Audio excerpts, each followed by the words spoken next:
Yadong. How you doing, buddy? Great, man. What about you? Oh, fantastic. So we had the UFC Fight Night yesterday. Yeah, we had the UFC Fight Night. Yeah, some great fights right there, right? I mean, I was like very impressed with the co-main event, Khalil Roundtree and Anthony Smith. Yeah, It was a great fight. That was a cool fight. But for the listener who doesn't know the difference between the UFC 294 or the UFC Fight Night, do you care to explain the difference between the events? Yeah, so like basically when the UFC event has a number, right, it means that there's a title fight involved in the event, right? And then when there is no title fight involved, then it's just a fight night. So, yesterday what happened, it was a fight night because the main event was Song Yadong against Chris Gutierrez, right? So there was like no title fight. I think it was number 7 against number 15. Yeah, like whatever happens next week, UFC 296, there's going to be a title fight between Edwards and Covington, obviously. Yeah, we covered that, our predictions for that fight in early episodes. So if anybody of the listeners want to see that, they can watch some of our early episodes where we go through that. So yesterday, that was a cool fight. Anthony Smith, he was kind of peaking and being on top when he was fighting Jones, right? Yeah. I mean, like Anthony Smith like was probably at the best, when at his best when he was fighting John Jones.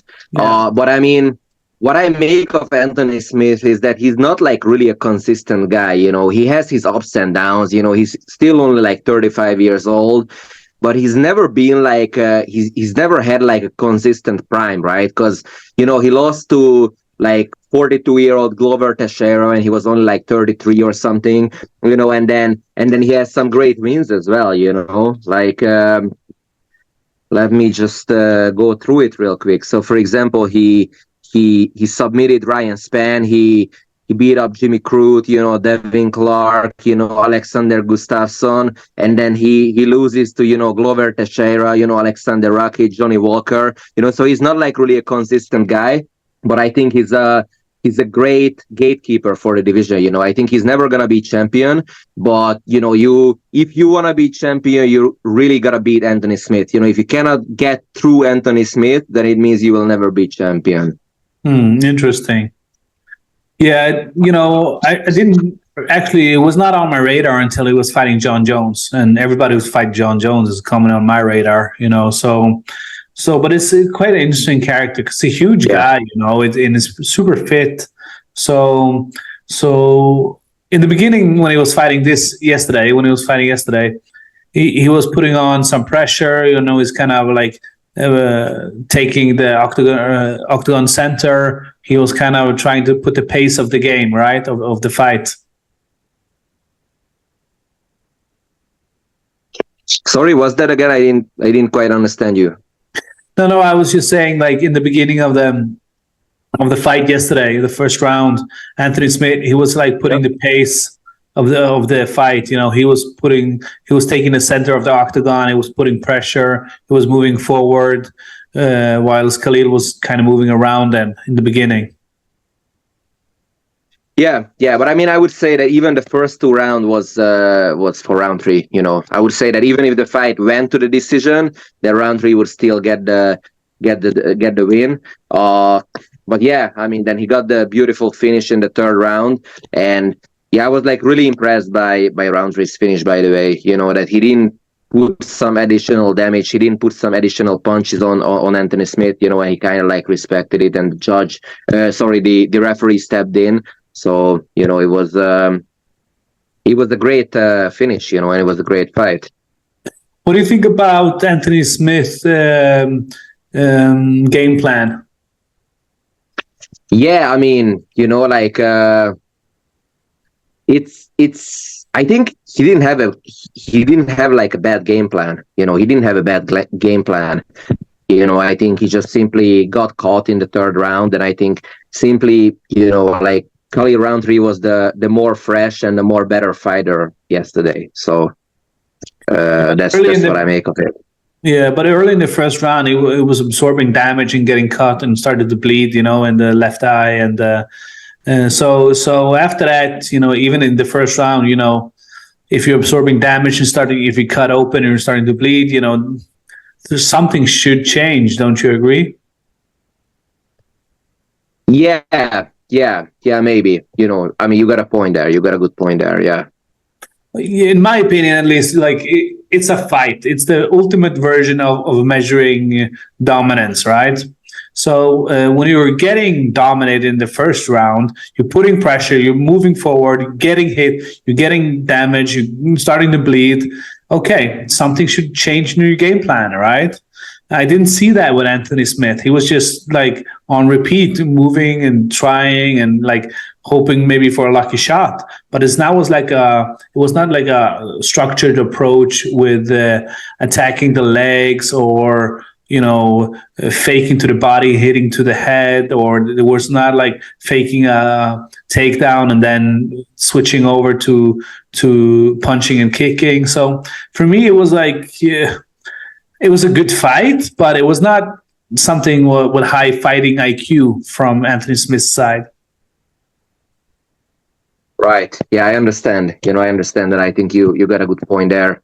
Yeah. I think like adjusting your game plan in a fight is really important. If you think about it's kind of a like a different fight. Like what came to my mind, when Stipe Miocic fought Daniel Cormier the second time, and he was losing the fight. He was losing like the first 3 rounds, and then he started with those body shots in the fourth, and then he landed like fucking, I don't know, like more than 10 body shots, kind of to the liver and like that area, and then he then went to the head and knocked Daniel Cormier out, and that was like when I really understood like how important it is to adjust your game plan and like to adapt to the fight, and that was like a really impressive victory for Stipe Miocic. So yeah, I agree that like adjusting your game plan and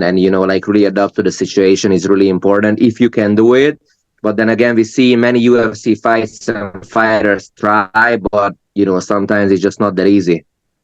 Of course, and that was an excellent point. You're talking about Miocic and Cormier, people with legacy state, like legend status in the UFC, in the MMA world, in heavyweight division. So of course, these are exceptional human beings. Anthony Smith, he's up there. He's knocking on the door. He's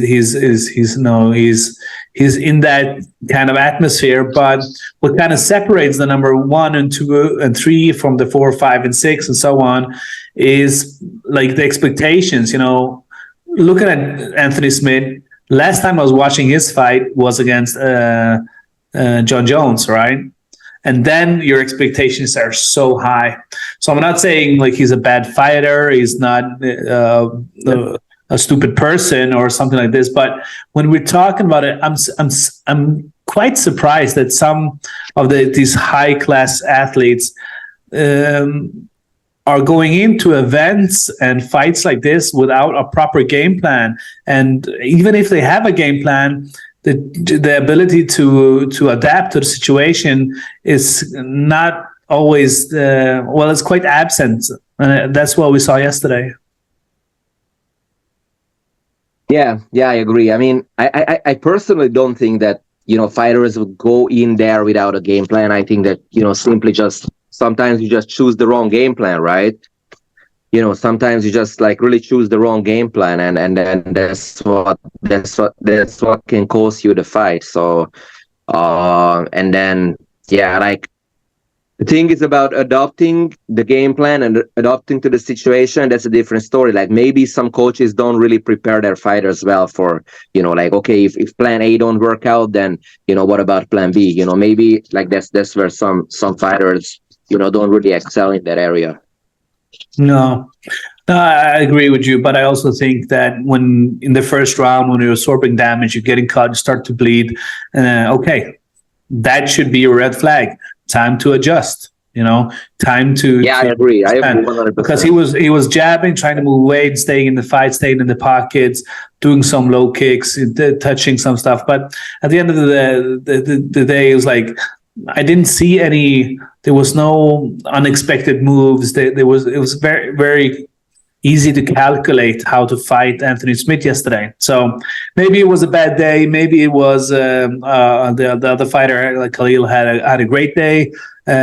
He seemed much more calm and collected, and he didn't have any reason to change his game plan. He was creating damage. He was winning the rounds, and at the end, he got a TKO. So that's a good game plan when it comes to Anthony Smith. The ability to change your game plan if you had one, because the way I looked at it, he was just moving forward, trying to put pressure on him, and he was not able to land proper techniques or punches or so then what's your game plan? We can analyze that from that behavior. It didn't look like much like a game plan. Yeah, I think Anthony Smith had like a lot of confidence in his like stand-up ability, because he's not a bad stand-up fighter, right? I mean, he has some good good KOs and TKOs in the UFC, so I think he had confidence in that. But yeah, I mean, maybe he could have used a bit more wrestling, a bit more like trying to take the fight to the ground. I mean, because he's a black belt, so. I think he should have done more of that. Yeah, because I think if the fight went to the ground, then he would be the superior fighter there over Khalil Roundtree. It's kind of a contradiction, but it was an ultimate fighting championship. It's like, no, it wasn't. It was a stand-up fight. Take him down, wrestle him, knee him, punch him, elbow him, work on ups, fake it. We're talking about UFC. The biggest platform for this kind of fighting, this kind of sport in the world, So when you're at this platform and you're not able to engage with everything you have in your arsenal, especially when you're losing, well, are we probably seeing this as like over the top retirement kind of mentality? That's what I am thinking about when I'm seeing fights like this. Yeah, I totally get you, man. So how about Mr. Song from China? What do you think about his? Oh man, that was yeah, I mean, to be honest, I didn't watch that fight, but I watched like the scorecards, and it was based on the scorecards, it was a total domination. And that's what I kind of expected, man, because I think I just thought that like the guy is just much better than Gutierrez, right? So I wasn't surprised about that at all. I wasn't sure like if he's gonna get like a like a TKO or something or a KO, but like I kind of knew that he's gonna win that fight. I mean, he was supposed to win that fight. So what do you think? Did you watch the fight? Yeah, I did. And in the beginning, it was like, okay, there was like an awkward moment where you just touched the shoulder. I don't know if it was like a sign of fair fight when you kind of high five each other. But then I thought, okay, maybe it's like a slow start, and it definitely was. It's like both of them were like almost they were sparring in the beginning, touching, feeling it out, testing the distance. And from my point of view, it was not an entertaining fight. It went all 5 rounds, and it went to the judges' scorecard. So, in my opinion, I would love to see them not hurting the other person, but finishing with a submission or a TKO or referee stoppage, because I want to see people kind of have a commitment to their fighting mentality as if their life depended on it, because it does. Not necessarily their health, but their career and making a name for yourself and making yourself interesting. There's so many fighters out there. So that's what I thought. I thought it was kind of a not so entertaining fight. And also bantamweight, I was expecting more speed, more things happening. Yeah, I mean, like we always love to see, like either a submission or a KO, or a TKO or something like that. I mean, that's like always more exciting. And Yeah, even though I would say like, yeah, sometimes the fights that go to the decision, they can be amazing fights, but yeah, apparently then this one was not one of them. But yeah, I mean, I agree with you, like I also don't like to see fights when there is not so much action, there is not so much like going for the finish. So I think that, yeah, like if the fight goes to a finish, then it's definitely better most of the Yeah. time. And it doesn't necessarily have to be a finish. One of the craziest fight you see is when they're like almost getting a submission, almost getting a knockout, and then they Yeah. fight their way back into it. It's kind of Yeah. it's kind of brutal to expect that from fighters, because it can be so damaging to their health and to their mentality. Going into these kind of huge fights, but I think that's also what makes it so interesting in watching these high level athletes doing mixed martial arts. So when it comes down to it, it's the old gladiator feeling. Are you not entertained? This kind of behavior. Yeah.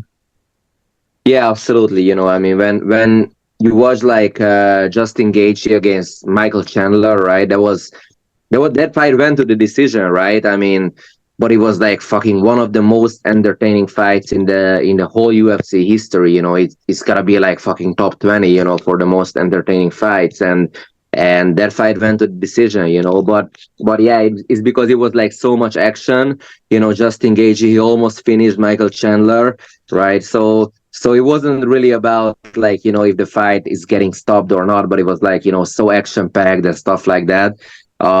But yeah, I mean, then again, like also a fight which is like ending in a submission or a knockout or something, it can still be a shitty fight, like and it can be like a lucky. I mean, I don't like to use the word lucky punch, but it can be just like a one-shot knockout and something, and yeah, the fight ends quickly, but it's not necessarily a good fight.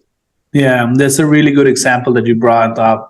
That was an entertaining fight. I was sitting at the edge of my seat, just couldn't take my eyes off the fight because there was so much action packed going through all of the rounds. So yeah, I thought that was a really good example, and this is kind of what's probably why it's not a UFC title event. Maybe that's why we have the UFC card Fight Night. So they're kind of gaining experience and kind of fighting fighters that are up and coming. Anthony Smith is probably on the other spectrum of that, where he's had his title fights and just trying to survive as a fighter. But Mr. Sung, what do you think? What do you think about him as a fighter? He looks fit. I think he's a great fighter, man. I think he's a great fighter. Yeah, he has some good wins. He has a win over Chito Vera. He lost to Corey Sandhagen. I think he's like a great fighter, who's like definitely like in the top 10. But I don't think he's like ever gonna be champion. I don't think he's like that good. But I would put him like the same level as like Anthony Smith, right? Who's like a great fighter with a lot of experience, and if you're gonna be champion, then you gotta get through him. So Yeah. that's what I kind of think of him. What do you think? Can he ever become champion? Well, in this world, in the MMA world, everybody on the right day can be the champion. So he has a lot of fights. He has a big record, and actually, a funny, interesting fact is I see he's been fighting Edgar Scrivers. Who's that guy? There we go. Yeah, and he's a karate fighter. Actually, he was fighting the Edgar Scrivers. I think he's from Lithuania, or where is he from? One of the Baltic states. Latvia. Yeah. Not Latvia, yeah. My apologies. He's from Latvia. And Edward Scrivers, he was one of the first fighters in the karate combat full contact tournaments. So that was kind of cool to see that Song had fight him. Unfortunately, Edgar lost against Song, but he's just another on a little chip on the wall where he got a win. So Song, he almost looks like a bodybuilder. He's so muscular and so fit. He looks in such a good shape, Yeah. and then he has a really good frame. A little bit stiff in the body.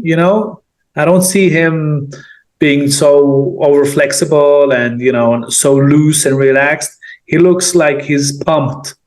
So I think being strong as that can also has its benefits, but it can also work against you sometimes. So if you're meeting like a grappler or a BJJ guy, it can kind of reduce your flexibility and an ability to win a fight on the ground. What do you know about him? His background, his wins. Has he had any submissions in his fighting? Yeah, he has some submissions, he has some submissions, but I mean, obviously he's more of a stand-up fighter, than a BJJ guy. So yeah, I think that's his base, kind of boxing, kickboxing, but yeah, he has some good ground game as well. So Yeah. I think he's a complete fighter, obviously with a lot of experience, but I mean, it's like, for example, when he fought Corey Sandhagen, right? So like we could see like who's the better fighter there, in that fight, even though the fight ended in a cut, right? But still, I think if you had 12 fights in the UFC and you're not champion yet, obviously you can still become champion, but I mean, I don't think that this guy, will ever become champion. Yeah, I don't know. Corey Sandhagen is an animal, though. Yeah, he is for sure. Unpredictable, so precise, creative, hard as hell. His mentality is so sharp. So Corey Sandhagen is like cut from a different cloth. He's just a different person, Yeah. I mean, Corey Sandhagen, is good stand-up game, like good ground game as well. Yeah, I would love to see him against Sean O'Malley actually, because they both have like fucking great stand-up, and then wow. I mean, it would kind of remind me of Alex Pereira against Adesanya, even though it's not really the same, but I mean it's kind of the same vibe that I get from that fight. Yeah, but then Pereira would be Sandhagen here in this case, right? Yeah, we don't know yet. We don't know. We gotta see it. Well, I think he has got stone hands. I know. Sugar Sean. He's more flexible, more fluid, playful, and incredible timing. And got proper speed. But when it comes down to it, Sandhagen is like he's just like those stone hands that Pereira has. So that would be an interesting matchup. You got my head spinning about that thought, but yeah, that would be a cool fight to see. Yeah, for sure, and I really hope that we get to see it in the future. Yeah. Okay, so when it comes to Anthony Smith and Khalil, Mr. Roundhouse, no what's his last name? Rountree. Rountree. Sorry for laughing. Just sounds like an old Indian name. But when it comes down to it, what do you think is next for Khalil? Man, I mean, definitely something in the top 5, right? Yeah. That would be because now he beat number 8, so I think it should be a top 5 fight for him next, Top 5 in light heavyweight? Yeah. So I would say like I would love to see him against Jan Blachowicz, for example. That would be a great fight. Yeah. Wow. How do you think that would turn out? Man, like that would be really interesting. I would say like Khalil Roundtree would win that. Like based on this fight, because he would have better stand up, and then I think it would play out pretty similar. When Jan Blachowicz fought Alex Pereira. I think Khalil Roundtree would probably get a decision or even knock him out. Wow. Who else do we got there up in light heavyweight now? Yeah, I mean it's a lot of good fighters in light heavyweight. It's a really exciting division. By the way, what do you think? How would that play out? Like Jan Blachowicz against Khalil? I don't know, man. Look, Khalil has the benefit of being on a roll, up and coming, making a name for himself, and being in that kind of having that kind of momentum.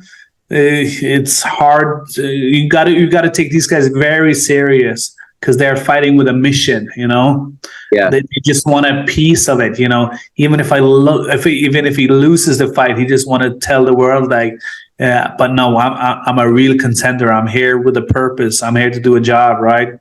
So yeah, it would be interesting, and I always put extra focus on the guy who has that kind of momentum as Khalil. So when it comes down to it, who would win the fight? Probably I would have my money on Khalil, but I don't know. I need to rewatch some of the fights from Blachowicz because I think Khalil is a little bit stiff as well. He was moving a little bit slow. He was pacing himself. I would love to see more grappling, more like to exhaust him more because he was understand me correctly. He was very comfortable in the fight against Anthony Smith. So he was yeah. I like, mean, I think one. Yeah, sorry. no, I just want to see him being thrown off his game and be able to recover from that.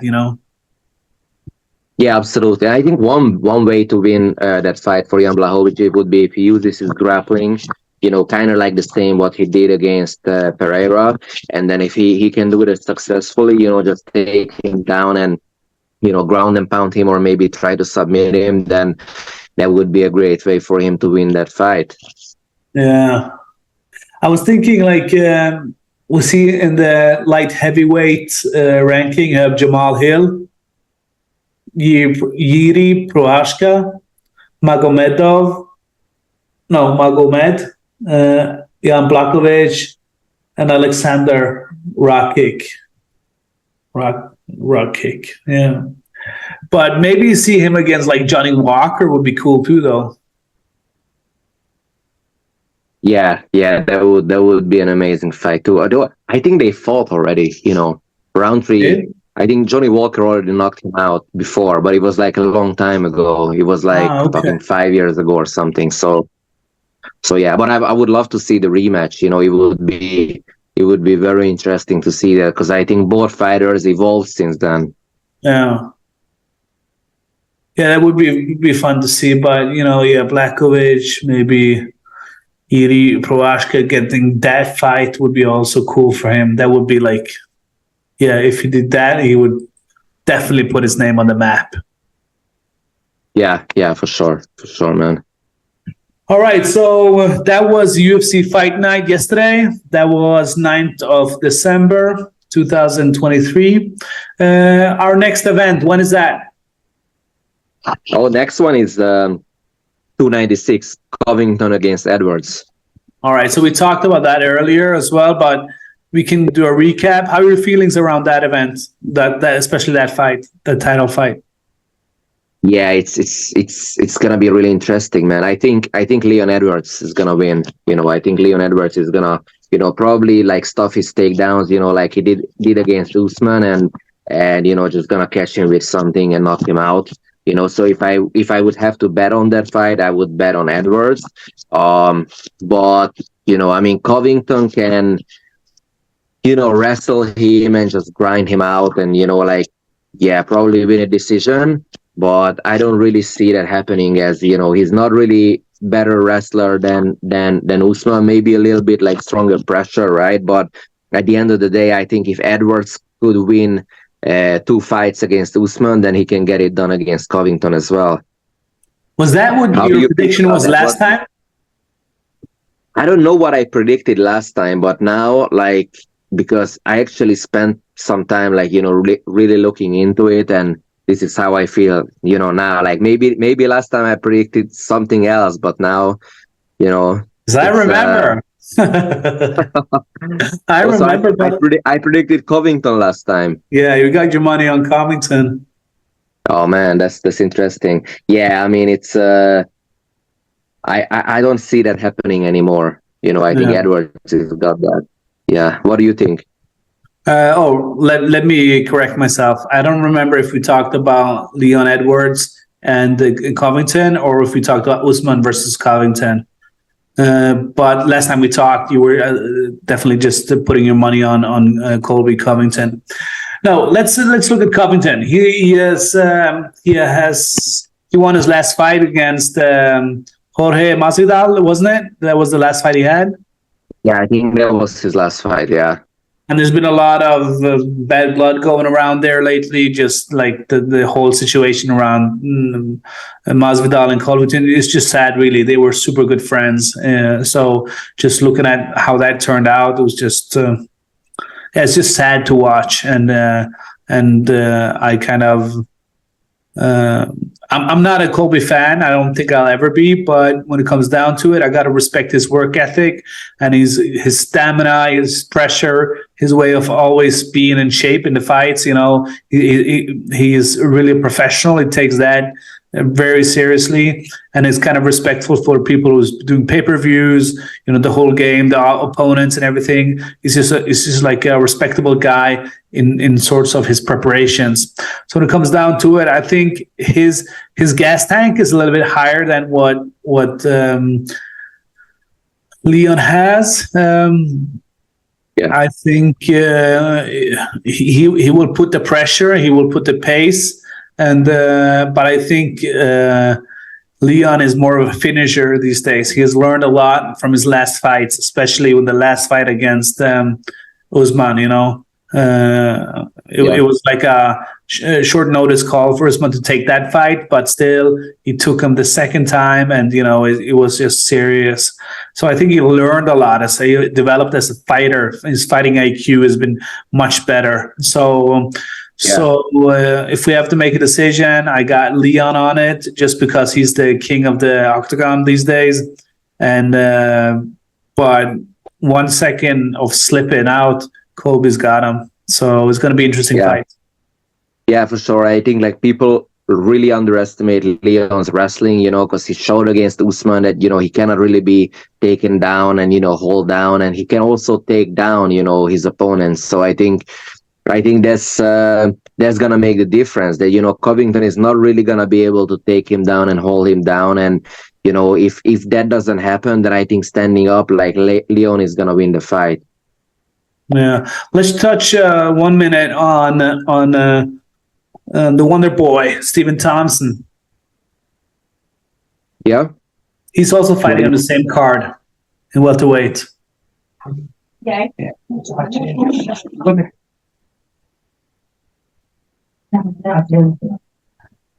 Yeah, sorry, man. Don't worry. That's how it is. Be YouTube famous, fans everywhere, huh? Yeah, hard to escape. So what do you think of that fight, man? I think it's a mismatch between Steven and Rakhmonov. I think Rakhmonov is like 17-0, and Steven has 17-6 losses now. So I think that's a mismatch, and I think Stephen Thompson is about to like his retirement fights. You know, I don't think we will see too much more of him. Not because I don't believe him as a fighter, but you know, it's come on, we're not getting younger here, and I think he has he has had a lot of experience in the UFC, but taking on Rakhmonov like 17-0, it's going to be hard. Yeah, I agree. I also think that they shouldn't fight really, because Rakhmonov is much younger. You know, he's the better grappler. You know, so I think it's kind of a mismatch. But you know, I think that's the fight that they wanna. They make this fight to, you know, make the name for Rakhmonov when he wins this fight. So yeah, I think he's gonna absolutely, you know, dominate. I just don't want to see Steven get hurt. You know. He's such a fantastic gentleman. He's such a good ambassador for the sport. You know, he's always fun. He's a very smart guy. So it's so cool to see him. So I just don't want to see him get hurt. I agree. But I don't think we have to be scared of that, you know, because he's a great fighter, you know. I think what's gonna happen is like he's gonna get taken down and, you know, probably get submitted or something. yeah, I don't think that he's like really gonna get hurt, but nevertheless, yeah, I will hate to see him lose, a fight like this because he's such a, great guy and a great fighter. So yeah, I would love to see him in a fight, that he can actually win. But yeah, like unfortunately, that's not the case. I mean, he can win this, but it's he doesn't really have a lot of chance to do that. So yeah, it's kind of sad to see that, but it is what it is at the end of the day. So. All right. I think that's all we have time for today, Mr. Adam. Thank you for your time, and I look forward to talking to you again, buddy. Yeah, most definitely, man. Ciao.